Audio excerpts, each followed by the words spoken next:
धूप लेना सेहत के लिए फायदेमंद है, लेकिन इसमें भी संतुलन बनाना जरूरी है क्योंकि सूरज की रोशनी हमारी त्वचा को नुकसान भी पहुंचा सकती है। तो चलिए जानते हैं हमें कितना और कब सूरज की धूप लेनी चाहिए और किन किन चीजों का हमें ध्यान रखना चाहिए। जानते हैं सूरज की धूप के फायदे। सबसे पहले बात करते हैं विटामिन डी की। जब हम सूरज की किरणों के संपर्क में आते हैं तो हमारे शरीर में विटामिन डी का उत्पादन होता है। यह हमारी हड्डियों को मजबूत बनाने में, इम्यूनिटी सिस्टम को बेहतर करने में और मेटाबॉलिज्म को बढ़ाने में मदद करता है। करंट रिसर्च के अनुसार विटामिन डी की कमी से हड्डियों से जुड़ी बीमारियां हो सकती हैं। सूरज की धूप हमारे मूड और स्लीप साइकिल को बेहतर बनाती है। सुबह की हल्की धूप हमारे दिमाग में सेरोटोनिन नामक हार्मोन को रिलीज करती है, जो हमें खुशी का एहसास कराता है। साथ ही यह हमारे स्लीपिंग पैटर्न यानी सर्केडियन रिदम को भी संतुलित करता है, जिससे रात को हमें अच्छी नींद आती है। अब जानते हैं सूरज की धूप से होने वाले नुकसानों के बारे में।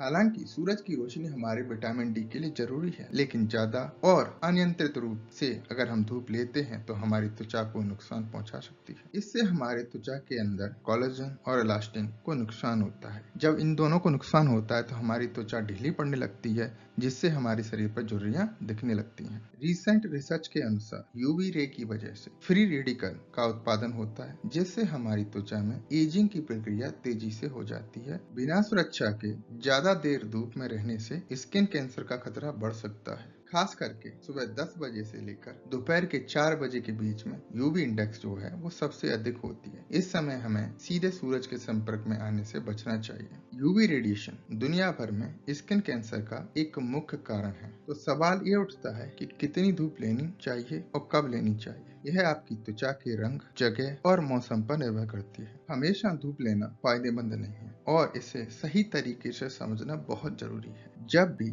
आप सूरज की रोशनी में जाएं, ध्यान रखें कि यूवी इंडेक्स 3 से कम हो। आमतौर पर सुबह 9 बजे से पहले और शाम को 5 बजे के बाद यूवी इंडेक्स जो है वो 3 से कम होती है। यूवी इंडेक्स को गूगल पर सर्च करें यूवी इंडेक्स, तो आपको पता चल जाएगी कि इस समय जयपुर में यूवी इंडेक्स कितनी है। यूवी इंडेक्स 3 से ऊपर होते ही धूप से बचने के उपाय जरूरी हैं, जैसे टोपी पहनना या सन क्रीम का उपयोग कर सकते हो। अपने चेहरे को ढकें। अगर आप बाइक चला रहे हो तो हाथों में दस्ताने पहने, क्योंकि यूवी रे जो है वो हाथों के संपर्क में सबसे ज्यादा आती है जब आप बाइक चलाते हो। यूवी प्रोटेक्टेड छाता का इस्तेमाल करें। आपकी लाइफ में सही मात्रा में सूरज की धूप लेना आपके शरीर के लिए फायदेमंद हो सकती है। इस वीडियो को देखें, जिसमें आपको पता चलेगा कि मात्र सुबह की 5 मिनट की धूप कैसे आपके लिए अनमोल फायदेमंद हो सकती है।